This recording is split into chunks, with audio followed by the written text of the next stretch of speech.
இன்னைக்கு நம்ம பார்க்க போற கதையோட தலைப்பு வெற்றி நிச்சயம். வானத்துல ஒரு ஃபிளைட் பறந்துகிட்டு இருந்தது. அந்த ஃபிளைட்ல கொஞ்சம் பேர் மனிதர்களும் ஒரு மனித குரங்கும் பயணம் செஞ்சாங்க.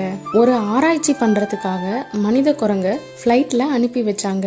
மனிதர்களுக்கும் மனித குரங்குக்கும் கிட்டத்தட்ட 25 குரோமோசோம்ஸ் மட்டும்தான் வித்தியாசம். அதனால நாம செய்யற முக்காவாசி விஷயங்களை மனித குரங்கு செய்யும். மனித குரங்கு பயணம் செஞ்ச அந்த ஃபிளைட் கொஞ்ச தூரம் போனதும் ஆக்சிடென்ட் ஆகிடுச்சு. அந்த ஆக்சிடென்ட்ல எல்லாருமே இறந்துட்டாங்க. அந்த மனித குரங்கு மட்டும்தான் தப்பிச்சுது. ஆராய்ச்சியாளர்கள் இந்த ஆக்சிடென்ட் எப்படி ஆச்சு அப்படின்னு தெரிஞ்சுக்கலாம்னு முயற்சி பண்ணாங்க.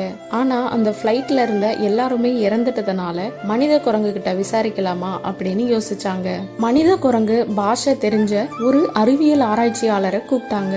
அந்த ஆக்சிடென்ட் எப்படி நடந்துச்சு அப்படின்னு மனித குரங்கு கிட்ட கேட்டு தெரிஞ்சுக்கிறதுக்காக அந்த அறிவியல் ஆராய்ச்சியாளர் வந்தாரு. அவர் மனித குரங்கு கிட்ட இந்த ஆக்சிடென்ட் நடந்த நேரத்துல எல்லாரும் என்ன பண்ணாங்க அப்படின்னு கேட்டாரு. அதுக்கு அந்த மனித குரங்கு அதோட பாஷையில எல்லாரும் தூங்கிக்கிட்டு இருந்தாங்க அப்படின்னு சொல்லுச்சு. அடுத்ததா பைலட் என்ன பண்ணாரு அப்படின்னு கேட்டாரு. அதுக்கு அந்த குரங்கு பைலட் குடிச்சுக்கிட்டு இருந்தாரு அப்படின்னு சொல்லி அதோட சைகையில காமிச்சது. ஆக்சிடென்ட் எத்தனை மணிக்கு நடந்துச்சு அப்படின்னு அவர் கேட்டாரு. அதுக்கு மனித குரங்கு அவரோட வாட்சை வாங்கி டைம் திருத்தி ஆக்சிடென்ட் நடந்த டைமை காமிச்சது. அதை பார்த்த அறிவியல் ஆராய்ச்சியாளர் அடுத்தடுத்த கேள்விகளை கேட்க ஆரம்பிச்சாரு.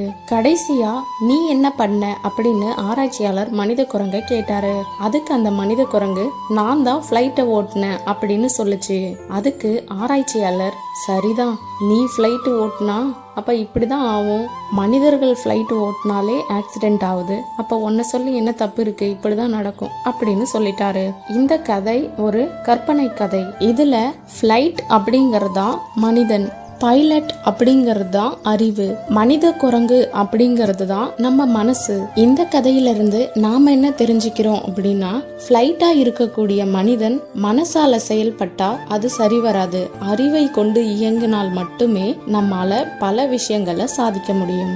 இந்த கதை எந்த அளவுக்கு பிடிச்சிருந்தது அப்படிங்கறதையும் நீங்க எந்த அளவுக்கு புரிஞ்சுக்கிட்டீங்க அப்படிங்கறதையும் மறக்காம கமெண்ட் பண்ணுங்க.